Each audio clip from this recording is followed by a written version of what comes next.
Coach, thanks for calling in. I appreciate it. Hi, Suzy. How are you? Oh, I'm great. I'm sitting here. I probably won't go home. I think I locked Rich in the basement because I just needed to get out of my house, but nothing wrong with that, right? Steve, the guys were asking me about what was the best line Rich used when we were dating back in the day. I refrained to answer that because I'd like to keep my marriage going strong. But what did you use when you met Margot? What did you say to her? What was your best line? What was your game?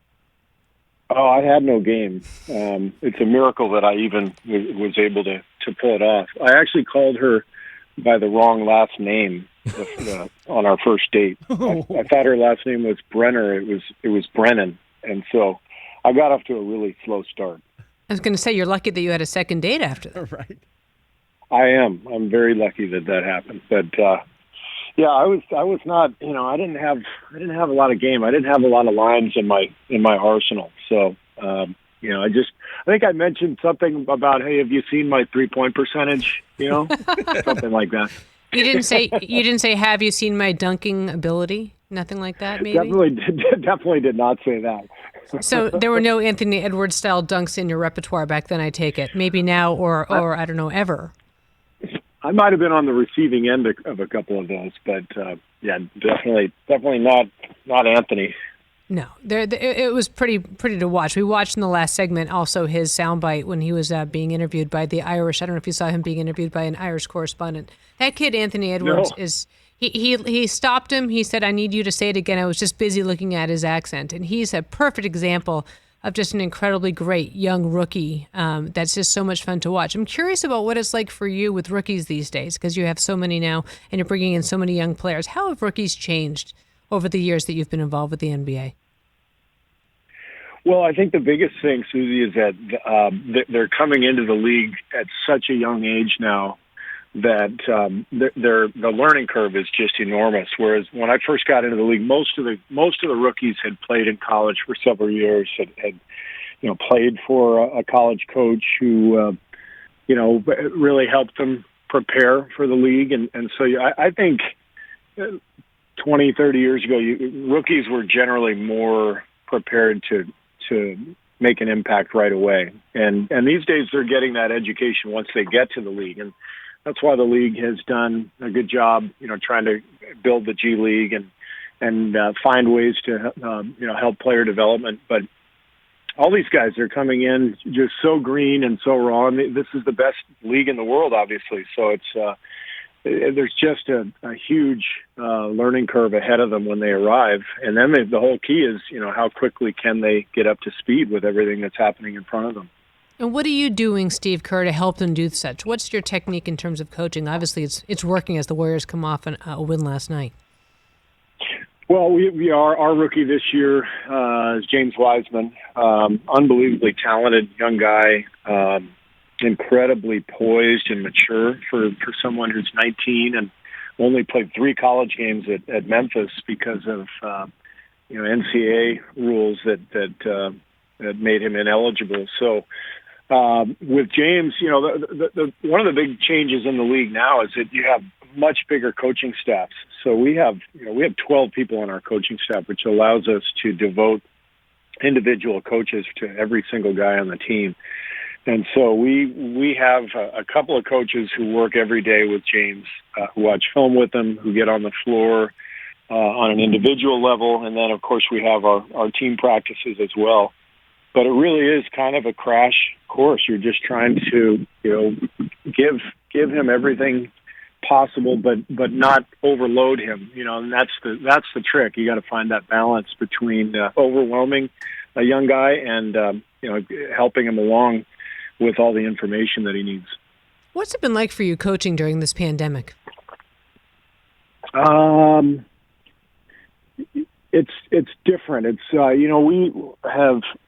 Since I've been here, it's my 7th year coaching the Warriors, and one of our big principles that we talk about all the time is joy. We just feel like this is such a privilege to play basketball for a living, to coach basketball for a living. We're in some of the best years of our lives as a group, so let's enjoy it. Let's get the most out of this. And we also want to work and compete and that, so it's all part of it. But the hardest part during the pandemic is to achieve joy, because the world is suffering and families are suffering, and so whereas in the past it's always been really easy to bring a lot of joy to practice every day and to do things on the road, whether it's team meals or everybody going out bowling or to a movie, just team organized events that can kind of bring the group together and give everybody a chance to have fun.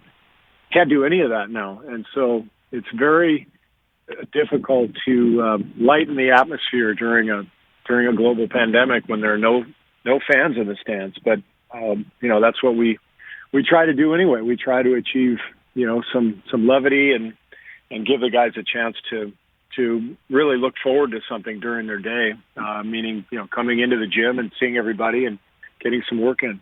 And I would imagine that you lean that much harder on Draymond Green and on Steph Curry to provide that kind of mentorship to the younger guys as they come along, because you have limited opportunity to be off the court with them. Yeah, no doubt. And every team is different, the way it's constructed, and this team is probably has the fewest number of vets that any coach that I've or any team that I've coached. I guess last year was similar. So the last 2 years, we just haven't had a ton of vets. Whereas, first few years we had so many guys who were mentoring young players. Guys like Andre Iguodala, David West, Zaza Pachulia. So now we have a much more, much younger team, much more inexperienced team, and so Draymond and Steph are really carrying the load in terms of trying to lead and guide and get these guys where we need to go. Before I move on from the Warriors, Steve Kerr here on the Rich Eisen Show. I'm Suzy Shuster in for Rich. How is Klay Thompson doing? Any update on him? Klay's doing great. He was on our road trip that we just returned from last night, and first trip he's been on. And he was just great. He's got such a good sense of humor, and everybody is so happy to see him. And his rehab is right on schedule. He's I think probably 2.5 months post surgery, so he's out of the boot. He's able to get in the pool. Get on an underwater treadmill, that kind of stuff. He's doing therapy treatment every day. But it's just a matter of time with an Achilles injury. It's just, it's going to be a while before he's on the court, but he's really progressing and in a good mood. Suzy Shuster here in for Rich Eisen on the Rich Eisen Show with Coach Steve Kerr. What's your thoughts on The Last Dance? I guess I talked to you, but I never talked to you about that in particular. I'm curious to hear what you thought about how that documentary ended out.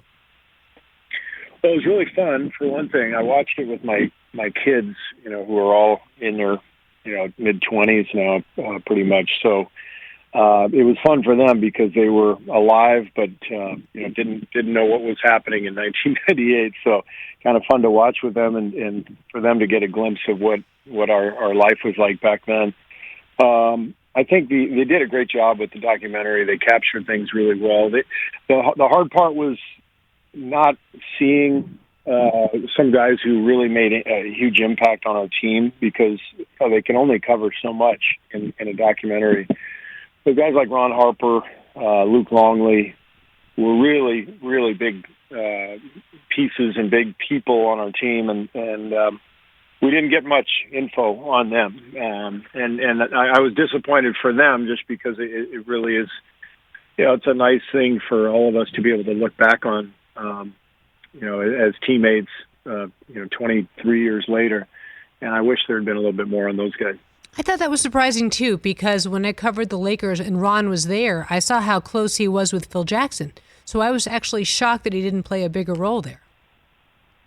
Yeah, I mean, one of the reasons Phil brought Ron to L.A., to the Lakers, was because of the impact he made on the Bulls. And Ron was, he was kind of the other attack dog in our defense. That's what our coaches used to call our defense, the Dobermans. They did Scotty, Michael, Dennis, Ron Harper. I mean, those guys were they were just a wrecking machine. They were all just long and athletic and strong, and they could switch and guard anybody on the floor. Really, kind of a modern defense, but it was one of the first versatile defenses, the kind of thing you see now that we've had, for example, with the Warriors, with guys like Iguodala and Green and Klay Thompson, Durant, all these long, active, rangy defenders at one time on the court. Bulls were, in my mind, were really one of the first teams to ever present that kind of defense to an opponent, and so Harp was a huge part of that, and so I think all of us, as we called each other and staying in touch with guys, we all sort of had the same sentiment that man, this is great, but too bad Harp and Luke Longley aren't more involved with this, because they, like I said, they played huge roles. I have to ask then, what was the conversation like with Michael Jordan after the "he punched me, I punched him" segment that aired on The Last Dance?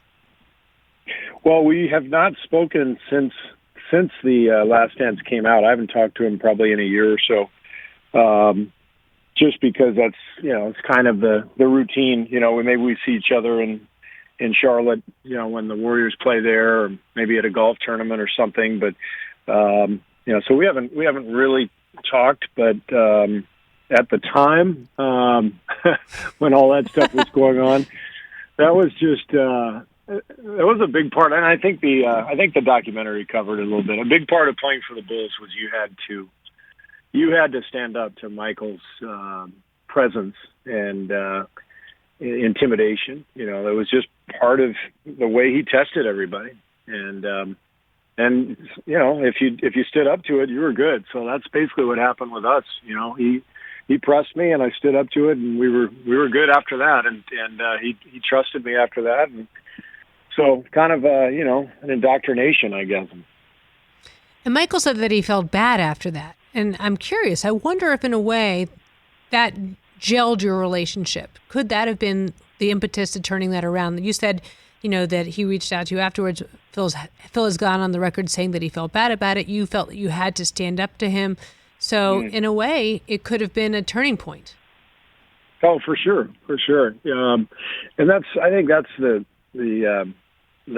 thing that's really maybe the most unique thing about that team and about Michael's leadership style was that you either passed the test or you didn't. He put a lot of pressure on people, and it was not light and enjoyable. Every day we practiced a lot harder back then than we do today.